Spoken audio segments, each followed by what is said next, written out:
name. People always ask that. It is my real name. It's kind of a cool name. I like it. I think it's kind of cool. I'm doing comedy. It's easy to remember. Boomer Nichols kind of stands out a little bit.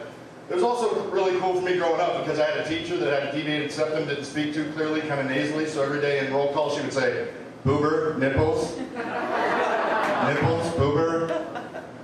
It's funny for me, it's funny. I guess I haven't really been paying much attention to the show, so I should ask this because it's always hard coming up here cold, you know, you're not sure what to expect. So I need to ask this, how many people in the audience, by round of applause, want to hear just clean jokes? Clean joke people? The woo guy.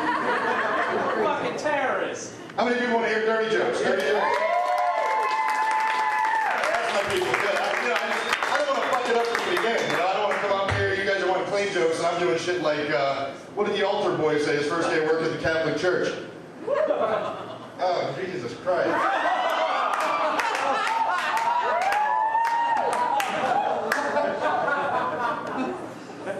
Run your own all you want. You'll tell that shit at work tomorrow, and I'll get laughs. Thanks, Miles, for playing the intro music. I like the intro music. That's always fun. I used to always come up to Kid Rock music. Any Kid Rock fans? I used to always come up to Kid Rock, but I had an agent tell me I shouldn't use Kid Rock because it could offend some people and have negative connotations. Because apparently Kid Rock got his nickname from selling rock in the streets of Detroit. Kid Rock. He sold rock, so they called him Kid Rock. So I don't care, whatever, no big deal. But it did get me to thinking if he got his name by selling rock, how did Pink get her name? Just saying. We're out here in Glendale. How many Cardinals fans? We got some Cardinals fans out here? Yeah!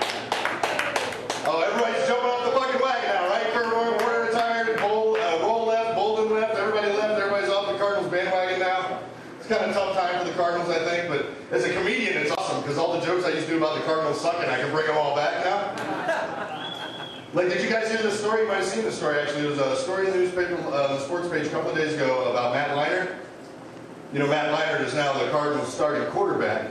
And apparently, sad story, actually, I guess since before last season, over a year now, Matt Leinart hasn't been able to get inside of his own house. He hasn't been home to his own house in over a year. Apparently, some sick prick painted an end zone out in front of his house. And he just can't get in there.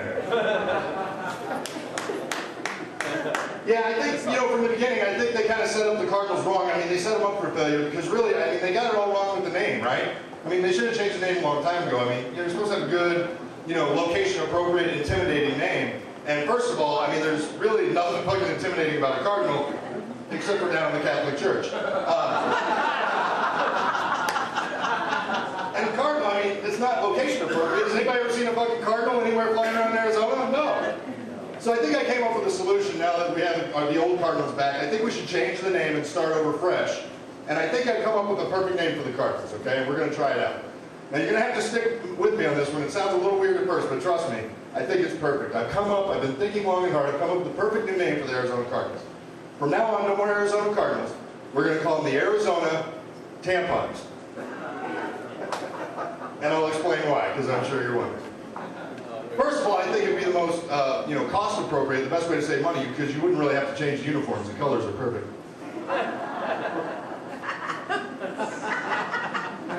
I do. I like grunts and groans better than laughs. I just do. It's just me. But also, Arizona Tampons is the perfect name for the Cardinals because they're only going to have one string. And they won't be worth a shit after one period.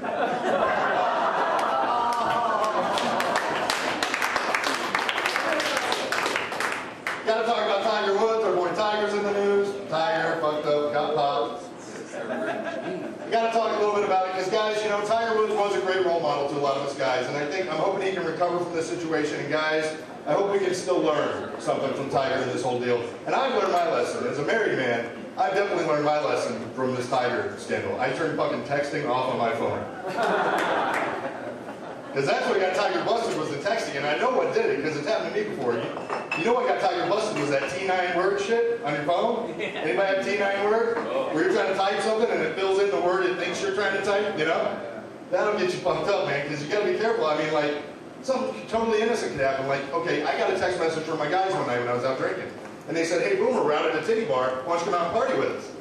And I had to text back. I said, sorry fellas, gotta go home, spend time with the wife, have a good time, I'm going home. But for some reason later on, I got home, my wife opened my phone, read my messages, and it said, woo, let's get fucked up and go bang some strippers.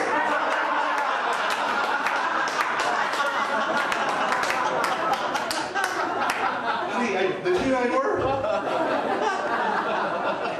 Ironic too, because it's the T9 word that got Tiger busted, and then it was the TW9 iron that busted his fucking face. Also in the paper recently, true story, not making this up, there was an article a couple days ago. It says that now the American Cancer Society has decided that getting regular prostate checks for a man is a mistake, and it can do more harm than good. Fellas, you know how many fucking fingers we've had in our ass for no reason now? This is bullshit. And do you know how much money in tips my doctor's gonna lose? Gives it a little extra wiggle, you know? That's almost 50 there, man. Also in the news, true story, just read this. You guys might have seen this. There was a big CPAC convention, a big Republican convention, and they had Dick Cheney as the keynote speaker. Boo. Thank you. You'll appreciate the punchline if you wait now. So Dick Cheney's their big keynote speaker, and they're all cheering for Dick Cheney. All the Republicans are going fucking nuts and cheering, and they're saying, yeah, Dick Cheney's going to be our next president. He's going to be our big candidate in 2012. I'm like, fucking really, GOP? Dick Cheney, that's going to be your best candidate for 2012 for president? Fuck, if that's the case, Democrats, I say we bring back Bill Clinton, because let's face it, when Bill shoots people in the face, at least nobody gets hurt.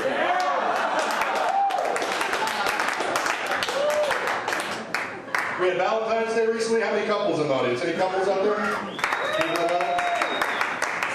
How many single people? Single people in the audience? Notice the difference in enthusiasm with the single people, because they still have a shot at getting laid sometimes. So I'm out there doing my shopping for Valentine's Day. And, you know, this is bullshit, guys. Back me up on this. You know, ladies, this is not fair. I go out shopping for my lady, okay? Just trying to do a little Valentine's Day shopping.